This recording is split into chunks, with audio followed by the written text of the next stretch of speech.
नमस्कार दोस्तों, आज से मैं अपने नए YouTube चैनल की शुरुआत करने जा रही हूँ।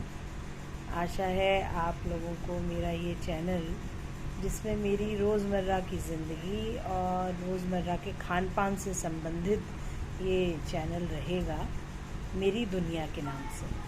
मेरा नाम है कामना त्रिवेदी और आज से मैं आपके YouTube परिवार में शामिल होने जा रही हूँ। आशा है आपको मेरे दिए हुए YouTube के ऊपर जो वीडियोस हैं वो पसंद आएंगे। अगर आपको अच्छे लगें तो कृपया अधिक से अधिक मात्रा में लाइक करें, शेयर करें और सब्सक्राइब करना न भूलें। मेरे चैनल का नाम है मेरी दुनिया। मेरा नाम है कामना त्रिवेदी। आज जो मैंने शुरुआत करी है इस चैनल की, उसमें मैंने आज अपनी रसोई में आज डिनर के लिए राजमा बनाए हैं। और राजमा बनाने का मैंने थोड़ा सा अलग तरीका चुना, और जो कि मैं समझती हूँ कि बहुत आसान है और स्वाद उसका 4 गुना बेहतर है। मैंने ये किया कि मैंने आधा किलो के आसपास मैंने राजमा लिए और उनको भिगाया गरम पानी में, और उनको भिगा के रख दिया ताकि वो अच्छे से फूल जाएं। मज़ा ये है कि वो खाली पानी में ही नहीं भीगे थे। मैंने उसमें स्वादानुसार नमक, लाल मिर्चा, गरम मसाला, धनिया पाउडर, यह भी उसी में पानी में जिसमें मैंने राजमा भिगाए उसी में ये सारे मसाले डाल दिए, और हल्दी भी उसी में जितनी ज़रूरत थी उस मात्रा में हल्दी भी डाल दी। साथ ही साथ मैंने 2 तेज पत्ते और 1 बड़ी इलायची, काली वाली जो बड़ी इलायची होती है, वो भी मैंने उसमें भिगाने वाले राजमा में भिगा दिए, ताकि उनका तत्व, उनका रस उसमें जब तक वो भीगे, वो अच्छे से गर्म पानी में जो भीगे हैं तो फूल जाएं। और जब मैं कुकर में इस्तेमाल करूं पकाने के समय, तो वो एक तो मेरी गैस की बचत है उसमें, जिससे कि मेरे गैस में वो अधिक समय नहीं लेगा, और क्योंकि फूला हुआ है और अपने मसालों के साथ वो रचा बसा है तो उसका स्वाद निखर के आता है। आज तक तो मेरे पति और मेरे बच्चे को मेरे हाथ का बना हुआ ये बहुत ही स्वादिष्ट लगता है राजमा चावल। आप एक बार ज़रूर ट्राई करिएगा। मैंने क्या किया कि जैसे मैंने आपको बताया कि मसालों के साथ और 2 तेज पत्ता और 1 बड़ी इलायची के साथ राजमा को भीगने के लिए छोड़ दिया। कुछ समय बाद जब वो भीग गए थे, तब मैंने कुकर को गैस पे रखा और उस पे थोड़ा सरसों का तेल, कुकर गरम करने के बाद उसमें थोड़ा सरसों का तेल मैंने डाला, करीब 2 या 3 बड़े चम्मच सरसों का तेल, क्योंकि ज़्यादा तेल मेरे विचार से स्वास्थ्य को स्वाद तो देता है पर स्वास्थ्य की हानि भी करता है। तो 2-3 बड़े चम्मच जब मैंने अपने सरसों तेल को गरम कर लिया, तो उसमें सबसे पहले मैंने 2 चुटकी जीरा और 1 पिंच, उसमें मैंने 1 चुटकी क्या कहते हैं हींग डाली, जिससे कि क्योंकि राजमा बादी प्रवृत्ति का होता है और गैस की समस्या इससे हो जाती है, तो मैंने उसमें हींग डाली। साथ ही साथ मैंने जब वो तड़का जब मेरा तैयार हो गया, गरम हो गया कुकर, तो उसमें मैंने करीब 3 या 4 दाने प्याज के मोटे मोटे काट के धो के अच्छे से उसमें कुकर में डाल दिए, और करीब 8 से 10 कलियां लहसुन की, वो भी मैंने बारीक नहीं काटी, क्योंकि मुझे ब्लेंडर में इन मसालों को बाद में ब्लेंड करना था पकने के बाद। तो मैंने उसमें 8-10 कलियां लहसुन की भी डाल दी, और लहसुन जो है मोटा मोटा काट दिया। 1 इंच टुकड़ा मैंने अदरक का लिया, उसका छिलका उतारा और उसको भी मोटा मोटा काट के मैंने कुकर में डाल दिया।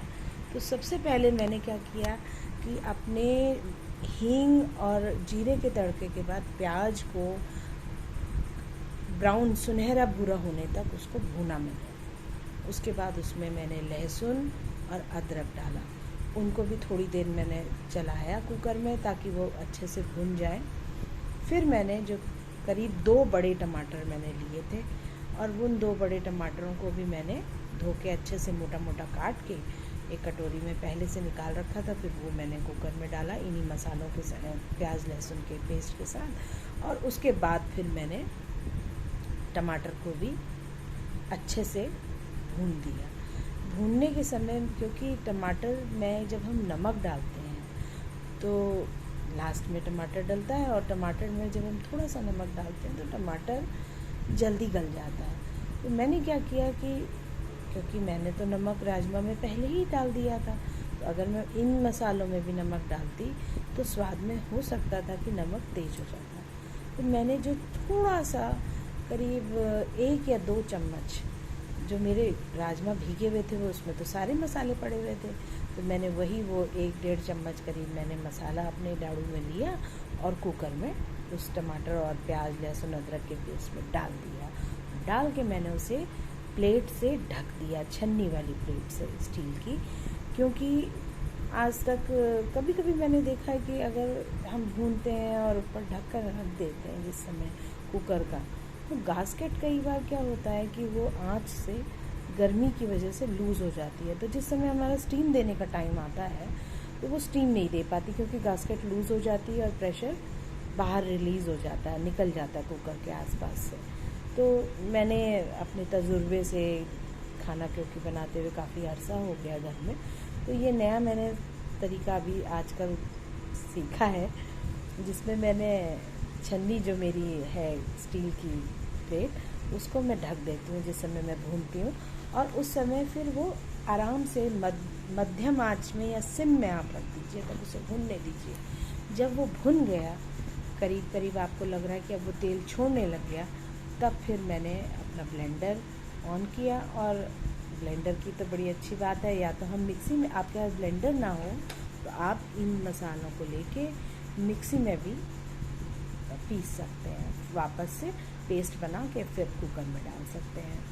तो मेरे पास क्योंकि ब्लेंडर है तो मेरे ब्लेंडर का उपयोग ये है कि मैं कुकर पे ही उसे यूज़ कर सकती हूँ। तो मैंने ब्लेंडर स्टार्ट किया और जो मेरा ये पेस्ट तैयार था उसको, जो मसाले मेरे भुने हुए थे, इनको मैंने ब्लेंडर से ब्लेंड कर दिया बढ़िया से। जब ये ब्लेंड हो गया, इसके बाद मुझे और कुछ नहीं करना था, मुझे सिर्फ इसमें अपने जो राजमा भीगे हुए थे खड़े मसालों के साथ, और माफ़ कीजिएगा दोस्तों, मैं एक चीज़ भूल गई जिससे मैंने खड़े मसाले जिक्र किया, तो तेज़ पत्ता भी डाला मैंने, 1 बड़ी इलायची भी डाली, 4-5 लौंग और 4-5 काली मिर्च, ये भी मैंने डाला खड़े मसाले में जब वो थे इन सबको। लेकिन लौंग और काली मिर्च मैंने भिगाने में न डाल के राजमा के, बल्कि जो टमाटर का और ये अदरक लहसुन प्याज का पेस्ट था ना, उसमें भून दिया कुकर में। तो जब मेरा ब्लेंडर हुआ तो काली मिर्च और लौंग भी साथ साथ पिस गई। ये सारा पेस्ट जब हमारा तैयार हो गया, इसके बाद हमने जो भीगे हुए राजमा थे उनको हमने कुकर में डाला, और डाल के आराम से 8-10 स्टीम सीटी के लिए गैस पे मैंने छोड़ दिया। करीब 8-10 सीटियों के बाद पहली 2-3 सीटियाँ तो मैंने हाई फ्लेम पे करी, उसके बाद मैंने उसको सिम पे कर दिया ताकि वो अच्छे से अपना टाइम ले पकने के लिए, कुक होने के लिए, और वो राजमा अंदर से कच्चे ना रह जाएं। तो जब 8-10 सीटियाँ हो गई तो फिर मैंने देखा कि स्टीम जब उनकी स्टीम मैं नहीं निकालती हूँ, क्योंकि वो उसकी खाने की एक आंतरिक गर्मी भी होती है, क्योंकि खाना पक रहा है उस बर्तन में, तो जो वो इंटरनल हीट होती है उस, तो गैस बंद करने के बाद भी खाना पक रहा होता है आपका कुकर में। आप अगर देखेंगे कि आप एकदम से अगर स्टीम निकालेंगे तो एकदम से बाहर या तो स्टीम निकल जाएगी, या कई बार तेज़ी से आपके ऊपर मुंह पे स्टीम गर्म भाप आ सकती है कुकर का ढक्कन निकालने पे। तो मैं क्या करती हूँ कि पहले उसको पकने देती हूँ अपनी स्टीम में, गैस बंद हो जाती है तो वो अपने आप जब वो ठंडा हो जाए कुकर, आपका स्टीम रिलीज़ हो जाए उसमें से, तब मैं फिर कुकर का ढक्कन हटा देती हूँ। तो जब मैंने कुकर का ढक्कन हटाया तो मैंने पाया कि हाँ, मेरे राजमा बहुत बढ़िया तरीके से पक गए थे, और वो हाथ से दबाने से और मेरे जो चम्मच थी, जो डाडू था, उसको सर्विंग स्पून जो थी, उससे मैंने उसमें मैश करके देखा तो दाने दब रहे थे बहुत आराम से, और वो पूरे साबुत भी थे। तो फिर मैंने सबसे अच्छा तरीका एक और भी है कि जब वो पक जाता है तो हम उसको थोड़ा थोड़ा मैश कर देते हैं, जिससे क्या है कि वो गाढ़ा हो जाता है राजमा, और उसका स्वाद और फ्लेवर जो है राजमा का अलग से उभर के आता है जब हम खाते हैं। चाहे इसे राजमा को पराठे से खाएं, चाहे रोटी से खाएं, चाहे नान से खाएं, चाहे हम चावल से खाएं। ज़्यादातर राजमा का साथी तो चावल ही होता है, तो मैंने भी आज चावल ही पकाया है। तो आप देखिए कि कैसा आपको स्वाद लगता है। मेरी पूरी कोशिश है कि मैं आसान तरीके से नए बच्चों को, जो कुकिंग कई बार अवॉइड कर देते हैं, तो क्या होता है कि स्वाद तो अच्छा लगता है, लेकिन हमने कोविड में एक शिक्षा ली कि हमें थोड़ा बहुत अपने लायक का खाना बनाना भी आना चाहिए, पढ़ने लिखने, नौकरी और पेशों के साथ। कई बार जब हम ऐसी स्थिति में अकेले हो जाते हैं तो उस समय हमारा अपना हुनर ही काम आता है।